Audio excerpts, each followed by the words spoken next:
Moby, I thought he was named after the artist. He's not named after the artist. Well, a little bit, I guess. But Moby did a great job. He is a great little puppy, and this is his roadmap to success. Now, this is his Guardian's first dog, and I think she was a little bit concerned. She wanted to make sure he didn't start off on the wrong foot or have anything bad happen to him. And I think she was a little bit overly concerned and overly protective, and that's better to be that than the other. But I haven't seen anything from him that is the devil dog or anything really bad. Yeah, I just said you're not a devil dog. I'm telling them.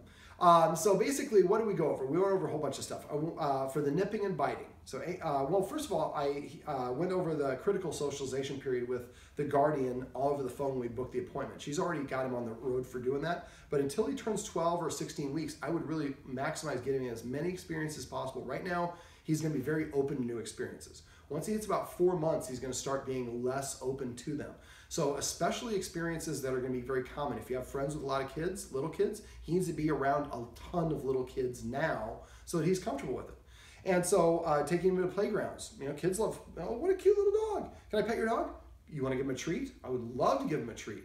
So even just going and sitting on a bench and watching kids run around and hearing kids scream at a playground helps him get used to those things and desensitizes it from it. And then you want to get a whole bunch of different kids of different ages and races and sizes and energy levels, just like life, because not everybody's going to be the same. So look through that socialization checklist. If you don't know what it is, go to doggonproblems.com/quest. And I have a whole section on raising a puppy. And there's one called the critical socialization period. And in parentheses, it says, or the importance of the critical socialization period, in parentheses, the time you'll never get back. You only have it until the dog's about 3 months old, and so he's got some time for it. And the more experience you get him now, the better adjusted he's going to be for the rest of his life. So think of the time that you spend now as almost an investment. I would set a goal of trying to do 10 or 15 of those experiences a day. Now, if there's a neighbor that has a motorcycle, right before he starts it, I might pull out a treat and then pop the treat into the dog's mouth or let him nibble on the treat right before my neighbor starts the Harley. So when he hears the Harley starting, he has these delicious treats in his mouth. So in the rest of his life, he hears Harley, he thinks something good. Skateboards are a big problem with a lot of dogs. So take him to a skateboard park and step on the leash and just eat a lunch. And just, you know, going there during lunch is usually good because there's not going to be as many kids there skating. So it's not as intense. It's easy for him to process it. But really, I tell people when you get a puppy socialization class and early socialization are the keys to having a well-adjusted dog. So I went through some of the things that the Guardian should look for a puppy class. You want a class that's not too big, not too small. A class that separates the dogs based on their size. If he's in there with a lab puppy that's the same age, the lab puppy is going to be ginormous. And it's going to maybe play too roughly with him, which creates a negative association. And it also isn't fair to the lab puppy because he can't play the way he wants to. So a good socialization class is going to separate the dogs based on size and breed to some extent. Again, you don't want to be too big or too small. I'm not a big fan of Petco or PetSmart because I just don't find that they have as much training as other places. A lot of doggy daycares will have puppy play areas. And look for, talk to your friends, post on Facebook or Instagram, who knows a good puppy, and check their references and look for a good one. Like I said, they should, half of the class should be play time, half the class should be instruction. Make sure they're force-free. Anybody's punishing or correcting a dog, that's not the current methods that we're using. We should be all positive reinforcement. Let me see. In the videos that we have above, we went through passive training in the video about teaching the dog sit down, up, and stand. And then we went over training your dog to use a kennel. Now, the Guardian actually set up a puppy playpen. I'm going to ask her to actually pan over and show the puppy playpen. She had a bunch of blankets in there. One of the tricks that I do is I make the only soft place in the puppy playpen in the kennel. This essentially kennel trains your dog because that's the only place that they can go to lay down on that's comfortable, that's soft. The rest of the place is good for running around on and for having an accident. So we have a puppy play pad in there. But the idea is the dog goes in there and the only thing that it has to chew on in there is appropriate chew toys. So the dog gets into a habit of chewing appropriate chew toys, and it's a safe place that you can put the puppy anytime that you can't pay full attention to it. All right, so nipping and biting is a big problem for a lot of dogs, and so I went through the 3 ways of doing that. The first thing I do is anytime the dog's teeth touch me, I yelp like, ah! Actually make it higher pitched than that, and I freeze for a second. That's how dogs communicate with each other. Then if he freezes for a second, then I can go back to petting him after about a 1 second, 2 second pause. Second thing I do is I would have a bully stick or preferably a nylabone in the shape of a bone that no bones look like, or an antler or something like that in my back pocket. If he starts chewing on me, if I give it to him, he won't like it. He's like, you're just giving it to me. Dogs like a challenge. They like a trophy. So I would go like this and go like this and tease him with it until he really gets interested in it and wants to grab onto it. And he's like, stop poking me with that, and he chomps down on it. When he does, then I play tug of war a little bit, and then I let him win. The guardian was taking things away to make sure he knows that he wasn't the alpha, and there's actually no such thing as alpha for dogs. We want a puppy to learn to win, and we want him to redirect his attention into appropriate chew toys. So the whole point of this is he was nibbling on my finger. Now I pulled this out, teased him a little bit, and then when he grabbed onto it, I let him pull it away and win. Now he feels like he has a trophy. He goes over and chews on it, and he has something appropriate to chew on. Immediately pick up another object and put it in your back pocket so you always have another one on you at all times. That's the second way I deal with it. Third way I deal with it is, not necessarily deal with it, but I use carrots.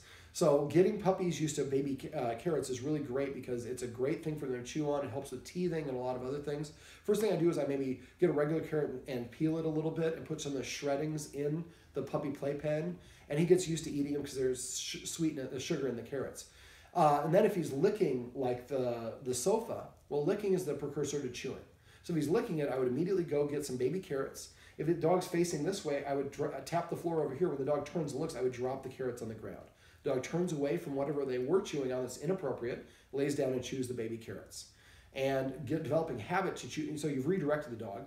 And developing a habit of chewing on baby carrots is great because when the dog's teeth, which will happen between 3.5 to 5 months, probably about 4 months though, if you notice like pink stuff on a chewy animal or something like that, it's usually a little bit of the blood from the tooth. And so giving them frozen baby carrots can help numb their gums, and it's appropriate for them to chew on it. It helps them work those baby teeth out. Now, one last little thing about, and then the last thing is when a dog, you try all these things and none of them work, puppies, when they get really tired and cranky, get very mouthy and nippy. So if you tried all the above and none of them work, then I would put the dog in a puppy playpen, and if he protests, hey buddy, you're gonna have to sit in there self-soothe. Just a temper tantrum like a kid. I don't need a nap, I'm a big boy. And then 2 minutes later, like, drooling. So it's the same thing for the puppy. They don't know what they need. So sometimes as an adult or the guardian, we have to help them with that. This looks kind of nasty. Let me see. So that's the chewing and nipping and biting. And like I said, puppy socialization class will help with that tremendously. Let me see. I use a hissing sound to disagree. Try it again. Well, eventually he got one from you. So he was chewing his puppy pad. So when the dog is doing something beforehand, the hiss works best if you can catch him before they start doing the wrong thing. So if he starts like nudging or scratching at him, you hiss at him before he gets going, just like if you get two humans in an argument. If you catch them right at the beginning and say, I don't want to talk politics during dinner, they're able to give it up. Once they invest in the conversation, they can't. Let me see. We went through potty training. There's a post on Quest Ed about potty training. Excuse me. The puppy playpen, like I said, he should sleep in there. For furniture, my personal preference is I don't let dogs on the furniture once they can get on the furniture on their own volition. Right now, he can't. I have to pick him up. And so I do that. And we want him to be loved and understand that he has a good relationship with his guardian. But once he can jump up, then at that point, I don't allow them on the furniture because you're going to have a whole lifetime. You might decide after a year, and he has a little dog, the guardian may want him to be on. There's nothing wrong with the dog being on the furniture unless it's not listening to you. For dogs, the higher they sit, the more rank or status they have. So if we let dogs sit the same height as us, that's one of the ways we say we're peers or we're equals. I would suggest, at least while he's a puppy, to keep him on the floor. You can always go down the floor and play with him at his level. He just can't come up to your level. Now, he's protesting a little bit, which could mean that I want to potty. It also means I might want to play, I might want to get down. It could mean multiple things. Because of what he's doing, I think he just has a little bit of the hiccups or something from chewing on this thing. But when he protests, that's when we take him outside to go potty. Remember, use the potty word. As soon as he starts to pee or poop, say the word potty, and say it in a normal tone of voice, and don't say good potty, just the word potty. And as soon as he gets done, pop the treat in his mouth and say the word potty again. Now, the guardian has actually recognized that he is a 2 pees and 1 pooper potty dog in the morning. That's great. Remember, if you take him outside and he doesn't go in 5 minutes, bring him back inside, carry him, or put him in your bathtub if you're in the bathroom, and then wait about 5 to 15 minutes, take him back inside and give him another 5 minutes. If he doesn't go in 5 minutes, it's not urgent enough for him to need to go. So keep on repeating that until he goes, and as soon as he does, we reward him richly for doing it. This is actually something called a reverse sneeze. And it looks like, is kind of what they look. That was a little bit faster. What I did, you can put a little bit of pressure right below his rib cage on his diaphragm. And for a lot of dogs, that will help stop that. It's a very normal behavior. It's a sneeze just like us, but it looks weird to us, so don't panic if that's the case. Loose stools, make sure you get some canned pumpkin. The Guardian's breeder was feeding Nutro, and the Guardian recommended the breeder recommended she continue using it. But the second ingredient in the Nutro, whatever the name of the type of food is chicken meal, and meal is definitely not the best part of the chicken product. So I feed Origin and Icona. I think Origin is the one that has the puppy food. There's just one flavor. You should feed him puppy food until he's a year old. Let me see. Goat's milk. Get some goat's milk. It'll be frozen. You should get, read whatever the label is. I'm guessing probably about a half a shot. Make sure it's early in the morning, because he may get diarrhea from that if you give it to him late at night. So now some dogs become lactose intolerant. Some dogs are lactose intolerant right from the get-go. But because when did you start giving him the Swiss cheese? Oh my gosh, he was like 9.5 or 10 weeks old. Okay. Yeah. Well, he had some diarrhea last night. And I want to make sure that the Swiss cheese didn't get introduced yesterday, because that might mean he's no, it's not. intolerant. It shouldn't be the cheese. Okay. Let me see what else. Having toys in the puppy playpen is great, but I would rotate them out. Give about 12 or 13 toys at a time. And then what I do is I have a long box. I take the one toy out, I put it at the end of the box, and I go to the other end of the box, pull one toy out, and put that in the rotation. So every day there's a new toy that appears. Just like us, when we're kids, we get bored with a toy after a while. And so rotating them will be helpful. I like the Guardian to get some Nylabones. One will come in a 3 package. One will be a cookie, one's really flexible, one's rigid. Give them the cookie, leave the cookie in the puppy playpen, leave the bendable one in there. But the rigid one, wait until they start tearing pieces out of the, well, you can put the rigid one in there as well. But the rigid one will be a good one to have in your pocket. Now they come in flavors as well. Sometimes having flavored Nylabones will be beneficial. The dog has a lot of plushies, and a dog this size is probably going to like a lot of plushies, but giving him appropriate chewies of harder dexterity, at least some options to chew on, will be also appropriate. Now, the Guardian may want to get a second puppy play gate, because the gate is in a weird place here. You really don't want to lift your puppy over the play gate, because that teaches them to go over it. Now, she has some agriculture outside that a peach tree and the leaves are actually not healthy for dogs, so she's going to have to mind that, either have the tree removed or do something. I would probably have the tree removed, because dogs will be here longer than that. But the other thing, we have coyotes and birds of prey overhead. We had a couple hawks circling overhead when we were outside. So I would get a puppy playgate like this and make it small enough where it's not a full as big as it is, but get a big screen and attach the screen to the top. So that way, no birds of prey can fly down and get him. He can be outside and enjoy it. You can understand that he's safe out there. And I might get like a couple of bricks or something and zip tie the bricks to the base, just so that a coyote or something can't move it and knock it over. But the Guardian has a huge backyard. He doesn't need a huge backyard, but it would be nice to have a nice safe place to put him out there. We want to make sure little dogs like this would be a meal for a coyote, or we're not going to have wolves out here, but there will be coyotes and birds of prey. When he gets a little bit bigger, he won't be as much of a target, but I would probably be cognizant of that for quite a while. Let me see. The Guardian should eat something before she feeds the dog, and I would recommend that she starts feeding out of this puppy toy, which we're going to show you here in a second. Let me see. I'm trying to think if there are any other things that we didn't go over that we should go over. No, I think that was a pretty great recap of what we've been discussing. When the dog gets protesty, remember that means oftentimes I need to go outside, or I want off, or I want to do something else. We have to make sure that a couple of things. Anything your dog's doing when you pet it is what we're reinforcing. So if your dog's nervous and you pet it, you're training it. If your dog is whining in the kennel and you come and let it out of the kennel, you're teaching your dog that's the way to ask me to go out. So if you're going to do that, maybe once he knows to sit, go to the kennel and say sit. When he sits, then let him out. So it's something else that actually gets him the egress. Is eye contact reinforcement too? No. No? Okay. Some dogs, it's actually a challenge. If he's not listening to you, something else you can do, I would go through all these, but he's a puppy, so you don't need all of them. If he's not listening to you, stand up abruptly and turn to face him. Standing up as high as you can, it gives you more authority. And your authority goes whatever direction your belly button is pointing. So make sure it's pointed to him no matter where he goes. So if he's not listening, that's a nice, strong way to disagree. Take him to your vet's office and just let people give him treats. Have the towel that we talked about, so he's not touching the vet techs.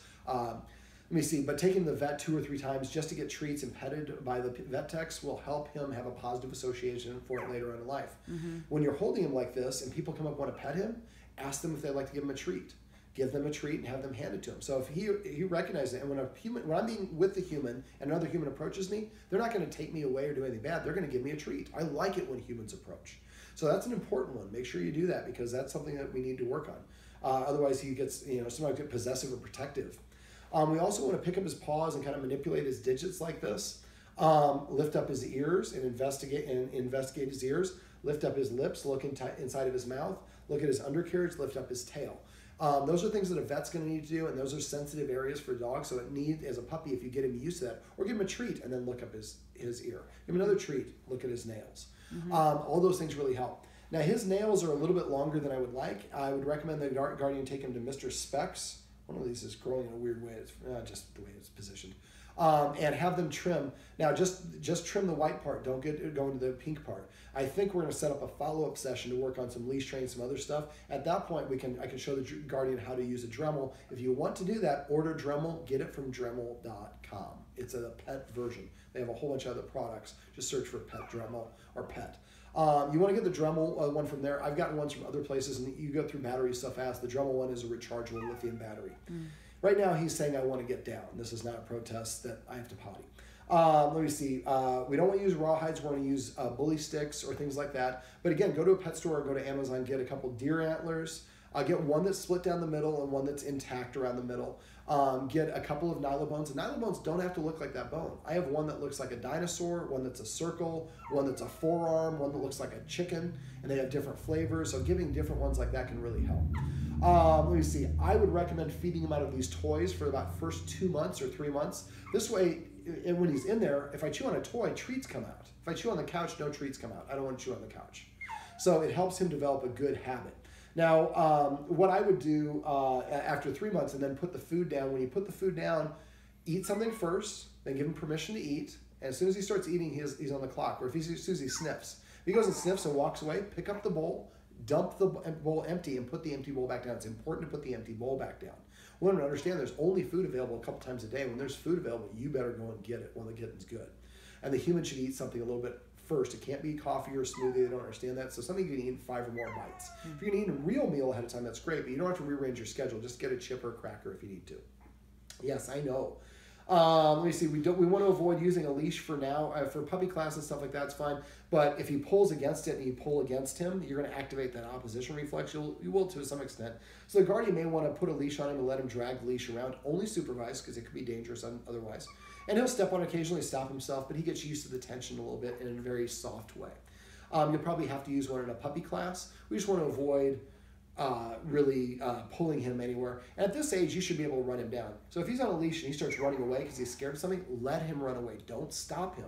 A lot of times we want to force a dog, no, you're going to have to deal with this. Well, we can create a lot of problems. We want him to feel empowered and trusted in my Guardian that if something spooks me, I can run away. And if I can run away, then I might only run a couple paces and then come back to investigate. But if you force me to deal with it, now I'm in a panic state.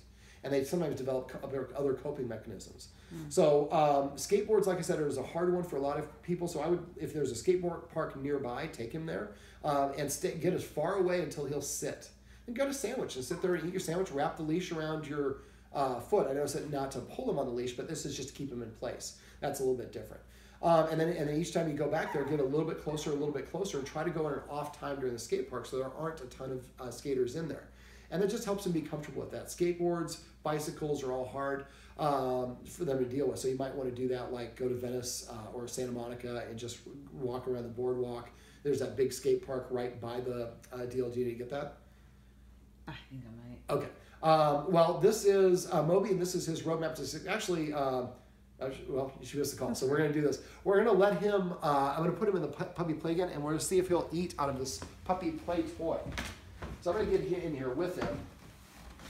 Now this is an Omega treat ball. It's got a hole with a sleeve, and so I put all the treats in here, and I also put a high value training treat in there. So you saw a little bit of it came out. So if he nudges it, little pieces of it come out. And so now I put a little bit of my high value training treat in there. I've broken up into little pieces so it smells like it's good. Now if he's not that into it and just leaves it there, I would just pick him up and put him back in there. And then it's really hard to overfeed a puppy. And this kibble is pretty small, but he's a small breed dog. But so if this comes out of here too easy, that's okay, because if it's too hard, that's when they will sometimes say, I'm not interested, I'm going to look for something else that's easier. Now, I also went over peanut butter and Kongs. So can you hand me one of the Kongs real quick? Sure. So what I would do for a Kong, this is appropriate Kong for his size. It has holes on both sides so it doesn't pressurize. So what I would do is take one of the chicken liver treats, put it in the bottom, and then fill it up with peanut butter. Make sure he likes peanut butter first. The Guardian tried it. She has really, really good peanut butter, but that's not the most appealing to dogs. You want to get Skippy or Jif or something that's just very and creamy, not the crunchy version. And just, I would put like, if you're feeding him a bowl, put a little plop of it in the bowl, or put it on a plate, just put it in there. Let him go and lick it in the easiest capacity possible. Once he starts licking on it, he's interested. Oh, he's nudging it. I like it. Then what I would do is fill this whole thing up with peanut butter. And there's the meat treat at the end. So now he has to work all the way through this to get the meat treat at the end. There's more motivation. But this also helps him, this is problem solving. And same thing with that. That will help with the dog's intelligence. Now, if you have other questions or problems, remember, doggonproblems.com/quest will be this puppy training section. Or I want the Guardian to call or text me if she has questions. I'm available over the phone. And usually the faster you get to me, the easier it is to solve the problem. All right, Moby, you want a bully stick?